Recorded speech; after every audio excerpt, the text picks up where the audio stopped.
Então, nós vamos trabalhar o tema preservados para um propósito. Por que, né, esse tema? Porque, irmãos, quando nós olhamos para a situação que vivemos hoje, quando nós olhamos para a situação que o país vive hoje, eu te pergunto, por que que você está vivo, tá? Diante de um número bem considerado, tá, de pessoas que já se foram, que já partiram, tá? Cerca de 10 milhões de pessoas foram contaminadas, tá? O vírus matou até hoje cerca de 500 mil pessoas. E nós continuamos vivos. A gente precisa, às vezes, parar para pensar por que Deus me preservou até agora? Qual o propósito de Deus para a minha vida? Nós vamos tentar entender isso, né? E vamos clamar ao Espírito Santo de Deus para que ele fale aos nossos corações. Isaías 46, versos de 9 a 11, diz o seguinte, Isaías 45, perdão, né? Diz o seguinte, lembrai-vos das coisas passadas desde a antiguidade, que eu sou Deus, e não há outro Deus, não há outro semelhante a mim, que anuncio o fim desde o princípio, e desde a antiguidade as coisas que ainda não sucederam. Que digo, o meu conselho será firme, e farei toda a minha vontade. Que chamo a ave de rapina desde o Oriente e desde a terra remota, o homem do meu conselho, porque assim o disse, e assim o farei vir. Eu o formei, e também o farei. Ouve-me, ó duros de coração, os que estáis longe da justiça. Faço chegar a minha justiça, e não estará ao longe, e a minha salvação não tardará. Mas estabelecerei em Sião a salvação, em Israel a minha glória, em Israel a minha glória. Né? Esse texto nos mostra que Deus agiu no passado, age no presente e continuará agindo no futuro. Independente do que estiver acontecendo, Deus continua agindo na nossa vida, Deus continua no controle. Por quê? Precisamos entender duas coisas, a vontade ativa de Deus e a vontade permissiva de Deus. Eu entendo que este é um momento de vontade permissiva de Deus. Deus está permitindo que a humanidade passe por tudo isso. Deus está permitindo, né, que tudo isso aconteça para que nós possamos olhar para Ele, olhar para a situação que vivemos e entendermos que Deus é o mesmo, que Deus é bom, que Deus é amor, que Deus é justo, mas que Deus também é justiça. Esse texto, né, ele nos exorta a algumas coisas. Primeiramente, o texto nos exorta a lembrar dos feitos de Deus na história, desde o passado até os dias de hoje. Olharmos para a história de Israel, olharmos para a história da criação e entendermos que Deus agiu e continua agindo. O verso 9 diz, lembrai-vos das coisas passadas desde a antiguidade, que eu sou Deus e não há outro semelhante a mim. Uma segunda exortação do texto. Alerta as pessoas de coração duro. O texto é um alerta às pessoas de coração duro. Que pessoas são essas? Aquelas que ouvem a palavra de Deus, que escutam a voz do Espírito e fecham os ouvidos. Né? Não escutam os ouvidos. Por quê? Quando nós fechamos os ouvidos, o coração não consegue escutar. Por isso que a Bíblia fala que existem pessoas de coração duro. A segunda exortação é para que as pessoas possam quebrantar o seu coração, deixar e ouvir Deus falar, né, aos seus corações. O verso 12 diz, ouve-me, ó duros de coração, os que estáis longe da justiça. Né? Então precisamos buscar a Deus e pedir a Ele que quebre as barreiras que estiverem impedindo que a gente ouça e entenda a palavra de Deus. Uma terceira exortação desse texto é que a vontade permissiva de Deus, ela às vezes faz parte da justiça. A vontade permissiva de Deus, muitas das vezes, faz parte da justiça de Deus. O verso 13 diz, faço chegar a minha justiça, e não estará longe, e a minha salvação não tardará. Observe que a justiça de Deus anda paralelo à salvação. Faço chegar a minha justiça, a minha justiça, e não estará longe, e a minha salvação não tardará. Mas estabelecerei em Sião a salvação, e em Israel a minha glória. 3 exortações que esse texto faz para nossas vidas.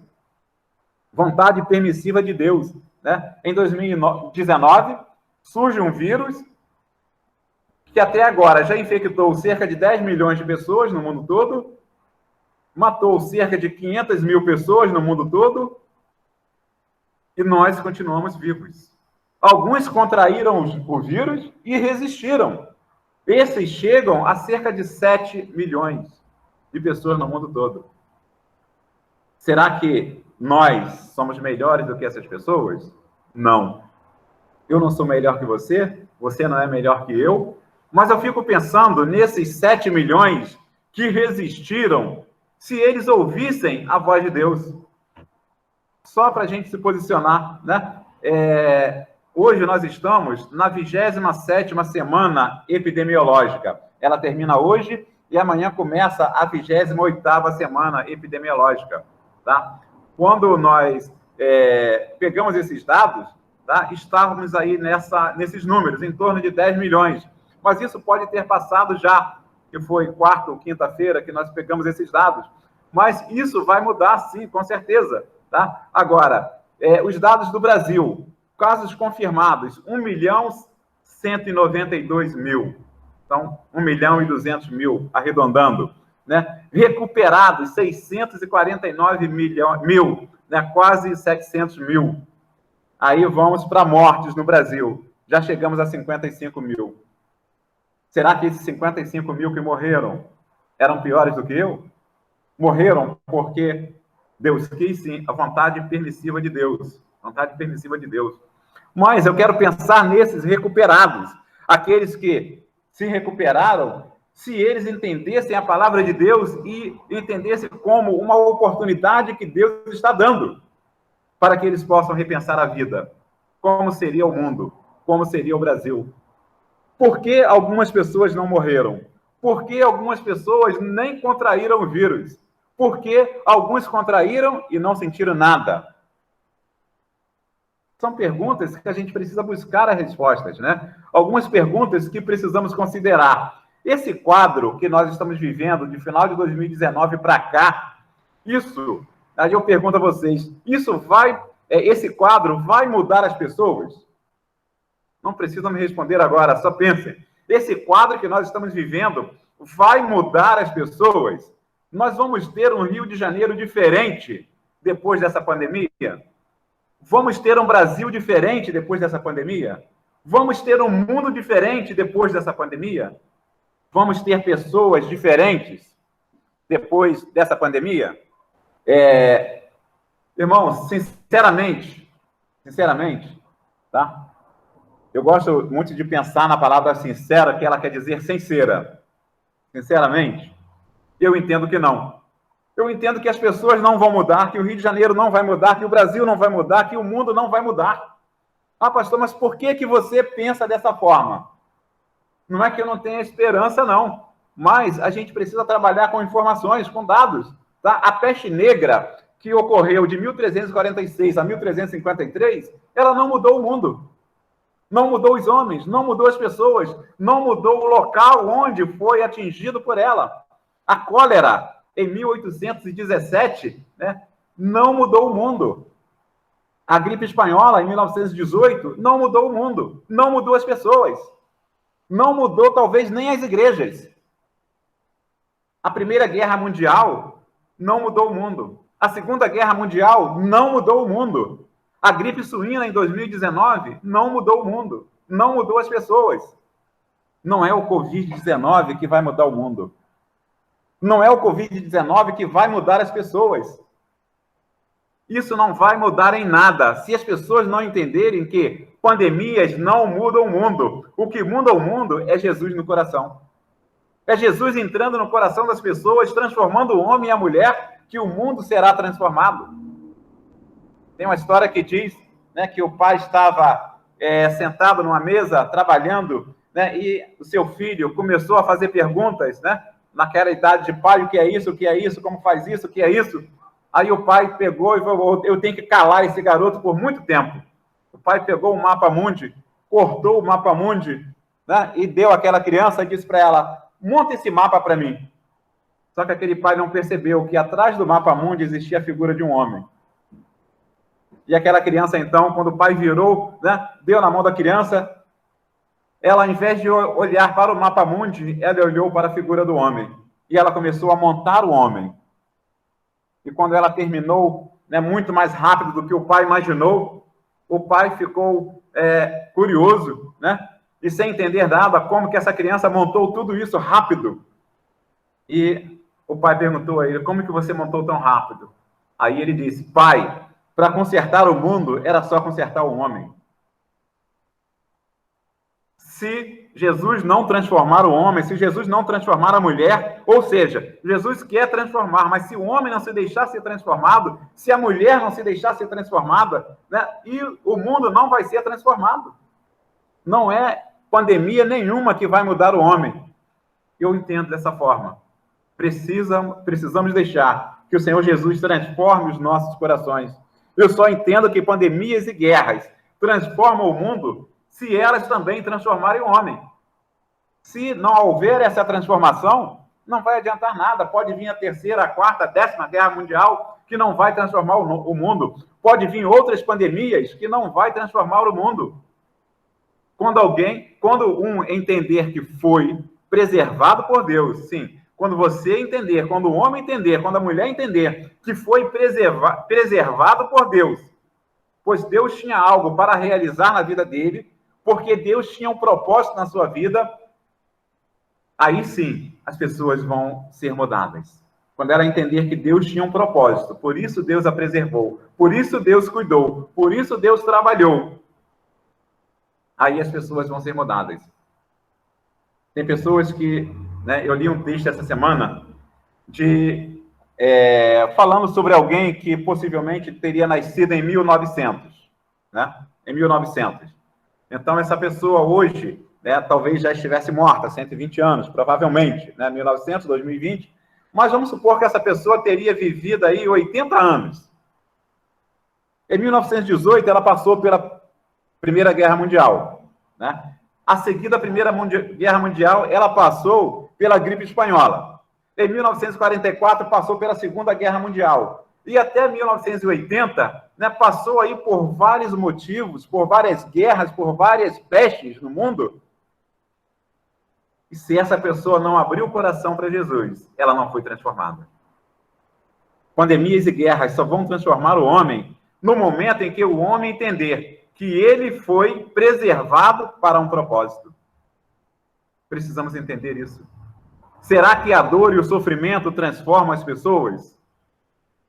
Eu entendo que não. É Jesus que transforma.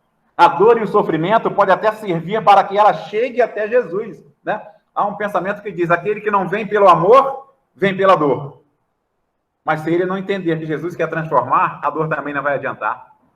Ele vai sofrer à toa, ele vai sofrer em vão. Os dados mundiais apontam que cerca de 4.700.000 pessoas se recuperaram. Dados mundiais.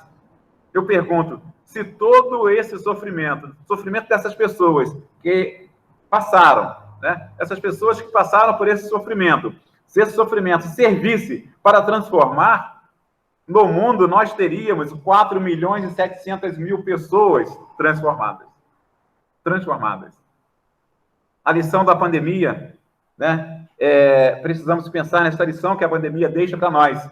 Talvez a grande lição dessa pandemia seja para que aprendamos a valorizar a vida e que Deus esteja dando oportunidade a muitos para repensar a vida.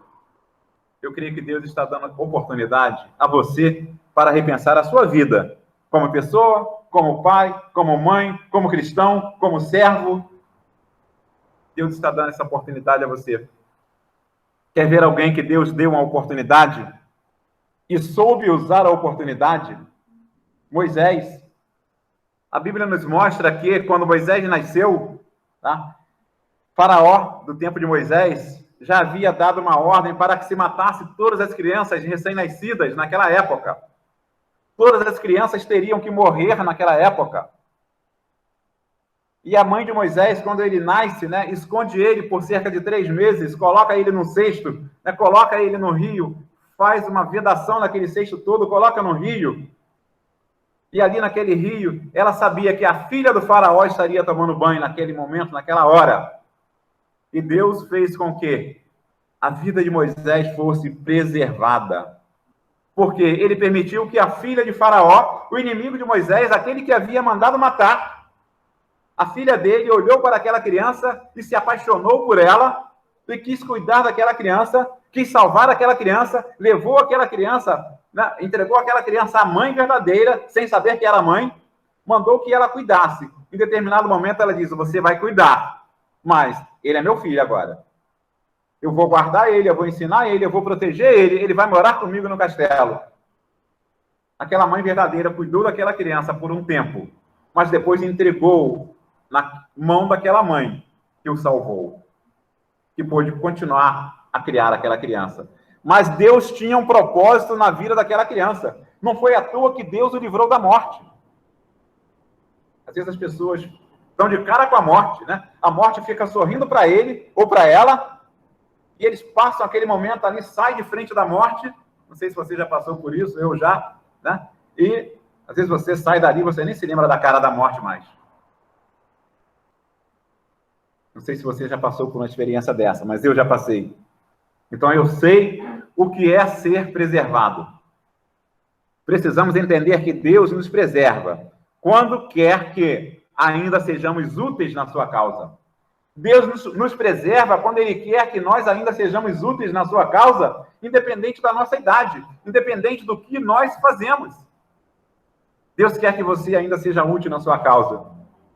Por isso que, na causa dele, por isso que Ele permitiu que você estivesse aqui hoje. Por isso que Ele permitiu que você ainda continuasse vivo diante de tantas pessoas que morreram. Mais de 55 mil pessoas no Brasil.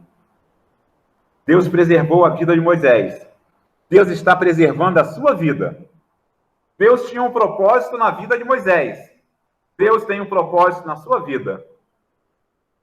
A proteção de Deus diante do perigo. Talvez você já tenha sido preservado por Deus em alguma situação de perigo em sua vida. E eu pergunto, você entendeu por que Deus preservou a sua vida? Você já agradeceu a Deus por isso?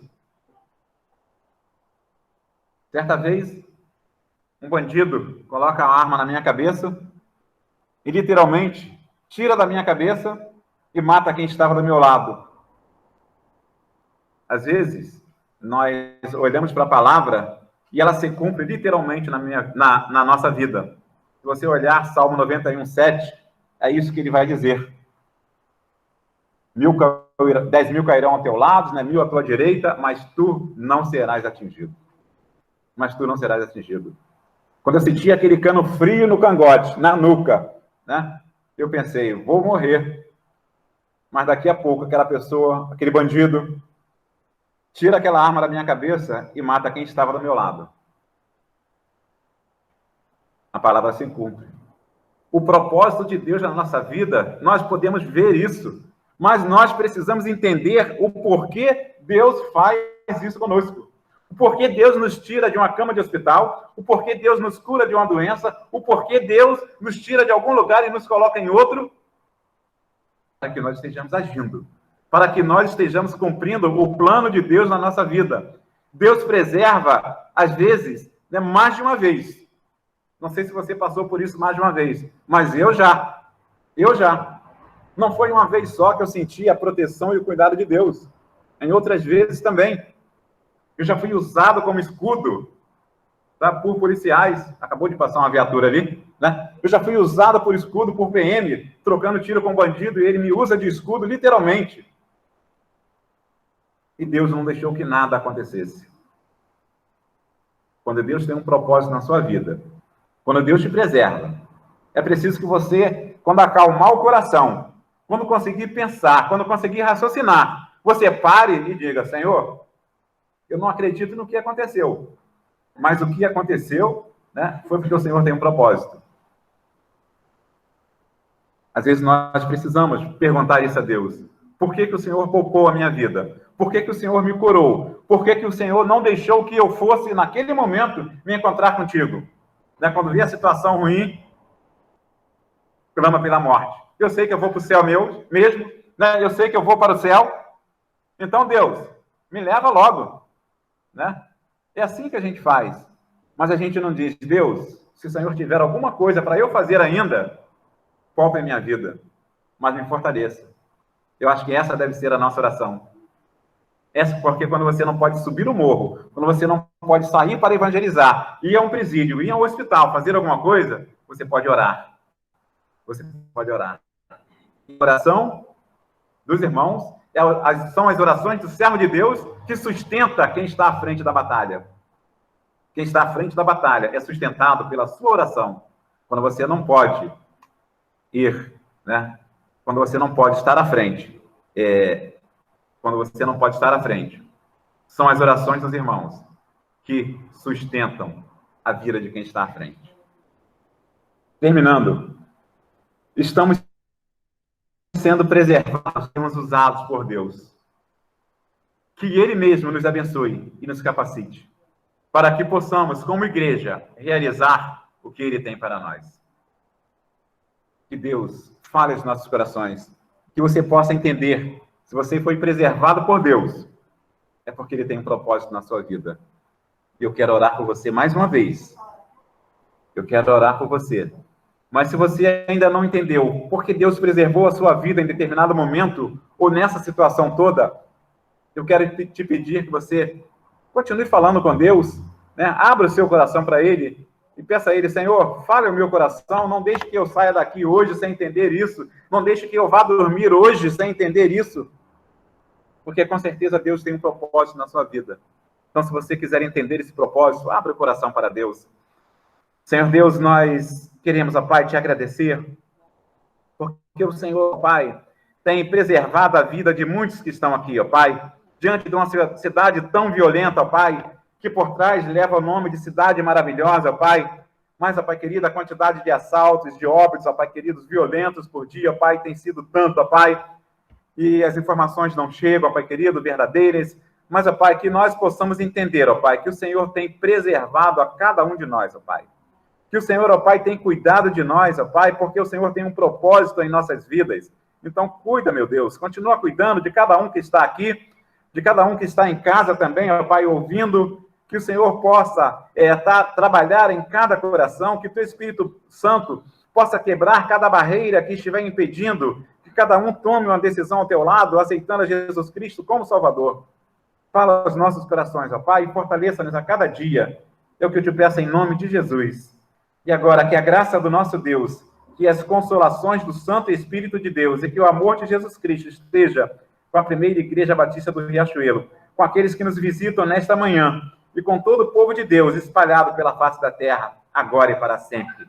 Que Deus nos dê um restante de domingo abençoado, que nós possamos entender sempre esse propósito de Deus. A irmã Lídia vai nos ajudar aqui em mais um hino, e após nós estaremos, então, encerrando o nosso culto.